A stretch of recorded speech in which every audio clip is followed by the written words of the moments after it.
Hi, it's Bev at Planetcrochet. Sorry about the voice, it's still not right, but I need to crack on and get on with things. I thought I'd show you what I'm doing today. I'm going to do little bits, not do a whole load of crochet. So I'm making eyes. I've got some black and I've got some white for the highlights. This is Aaron, by the way, Stylecraft. It's not sponsored, I just like to use their yarn. And this is how I do the eyes. I like to make a magic circle. You can do it by chaining as well, but I am not keen on that method anymore. I used to do it when I was first learning to crochet because I thought that's all you did. And then I came across the magic circle, which is, it opened my eyes. It's amazing, it really is.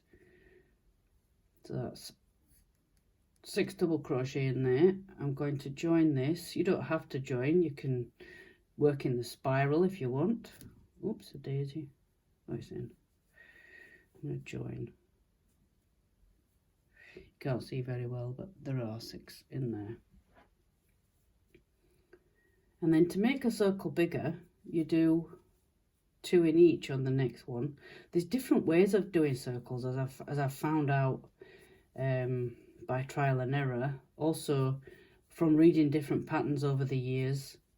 Different designers might do it one way, other designers do it another way. And then also I've been dabbling a little bit in making bits and bobs myself, because once you've got the basic of crochet down, the world's your oyster, as I say, and you can do all sorts. So I need 2, 4, 6, 8, 10, 12. Sometimes you can't really see it very well, but there's like a little, when you've joined, you get this, how can I put it? It's like a little bar in the stitch from the yarn, and it looks like it's an extra stitch, but it's not. So if you're ever unsure, just count. If the pattern says you have this many at the end of a round or a row, just double check. That's how you can't go wrong then. So I'm going to join again. I think I need it a little bit bigger. So I'm going to do 2 in the first one and then 1, because this increases. You don't always, after I've doubled there, you don't do 2 in each again, 2 in each again. There's things on Google, there's things on YouTube on how to do your perfect circles, how to get them flat. Excuse me. Oh, I hope this cough goes quick. It's driving me bonkers. I've only been doing it since last night. So what is that? Again, if you get this wrong, you can go back. It is hard to see on black. You'll see it better in a minute on white. And as you go with crochet, you get used to what your stitches look like. How many's in one stitch, like I'm doing 2, 1, 2, 1. And if you started with a 2,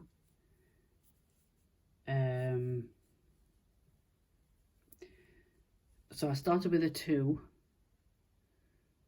and then 1, 2, 1. So I should have 18. 2, 4, 6, 8, 10, 12, 14, 16, 18. There you go.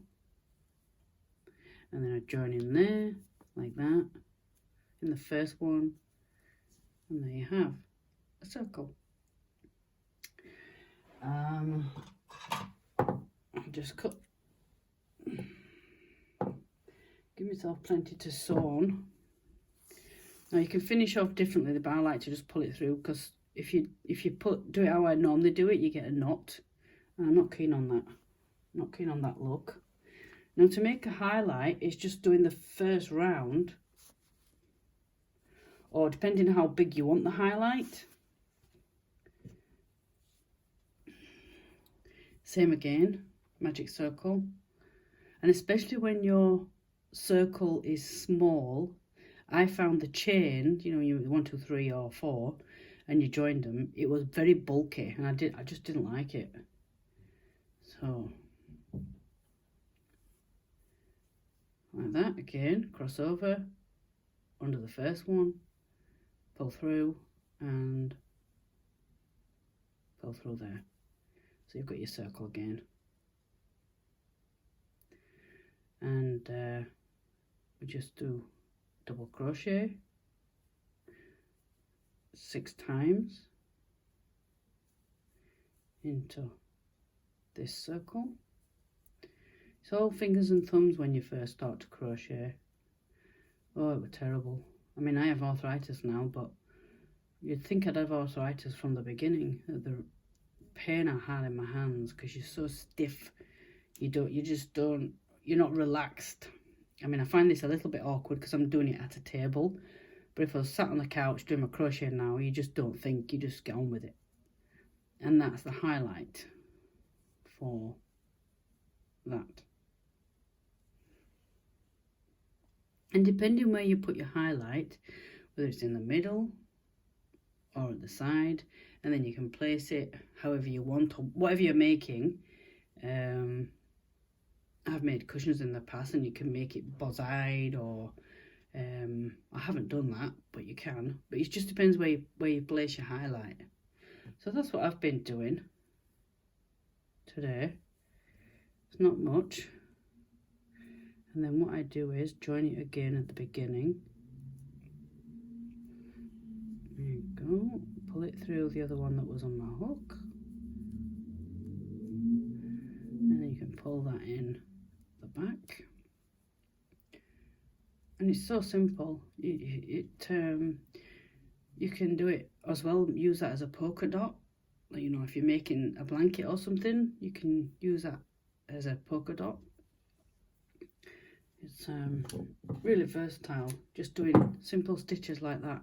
Again, I'm not going to make a knot, I'm just going to pull that through, and then at some point I'll sew that on, and so that's like an eye there. As well as making the eyes, what else I have got in the needs to do basket for crochet. As any crocheter knitter will tell you, you don't generally have one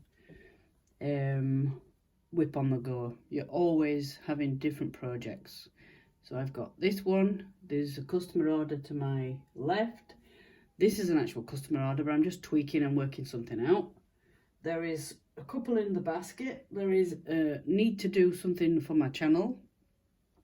I want to do a review from some crochet from Aldi's. Anyway, what I'm trying to do today, in between having the energy, is finish off this octopus. It's a bit big. I know it doesn't look like much, it looks like a cone really. Now I'm following my own pattern. I have made these octopus. I think I have made a video of it before. I will show you. I have tweaked it. This is made in double crochet yarn. Put it in there. This pattern is on for sale on my Etsy shop. I'll leave a link below. Excuse me. And this is made in a cotton. So there is slightly different. It's still double knit, but it's cotton, smaller hook, and I think that I used a 4 on that one. So this has got safety eyes, British safety eyes. Not for 0 to 3 year olds at all, is British safety eyes. You need to embroider the eyes on for that. So this is this. This is what I'm trying to do. Well, it's not that I'm trying.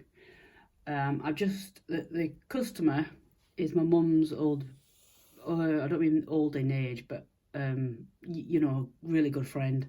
Been friends for years. And she would like one of the octopuses, but she says she wants it bigger. Now I did make it in this yarn, just 1 strand.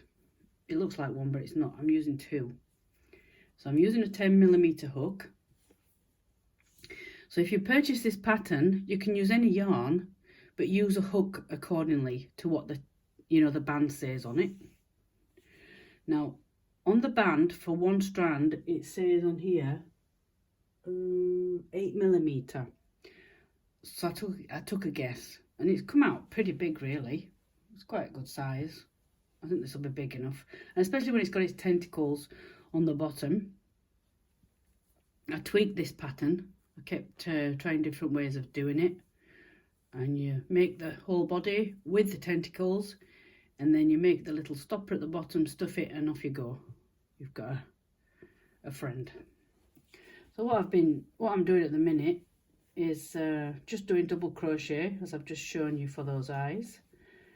And it is a bit tricky when you first use 2 strands. I've even used 3 strands on a project recently. Now that was fun. I've not done that before. I should have done a video on it. Now, just one massive tip when you use more than 1 strand. I don't know if other crocheters or knitters do this, but I generally crochet over at the couch on my left, and I'll put one ball of yarn on one side and the other on the other, because when I had the 3 together, they kept crossing over, interlocking. One strand came out quicker than the other one, and I just found I kept getting knots. In future, if I do 3, I will be putting one in a basket. Maybe this basket here I made just here outside of me. But yeah, this is what I'm doing. So when I finish this Squidgy the Octopus, I'll show him on here, definitely on my Instagram. I'll leave a link below for my Instagram. Now this is a perfect example of what I was saying about the eyes. And you know how I joined the eyes after the round was finished? On here, you see this stitch marker?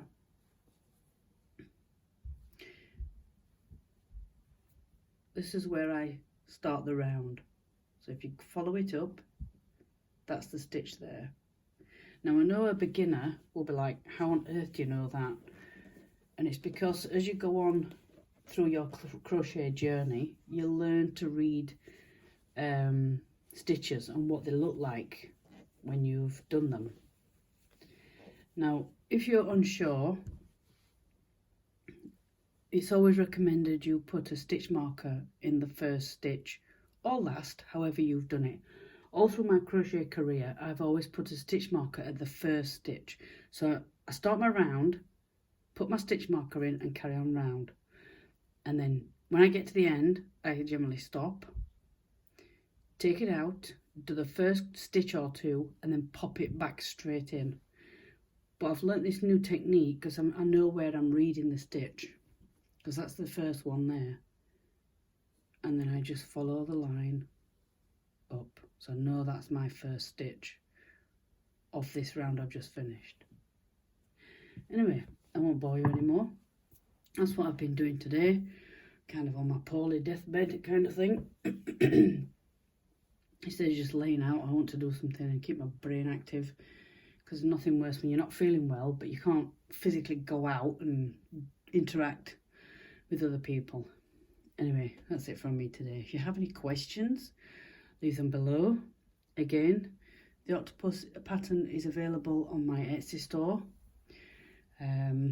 If you do make it, it'd be nice to see your makes on my Instagram. Like I said, I'll leave a link. And I'll catch you again on another video. Bye for now.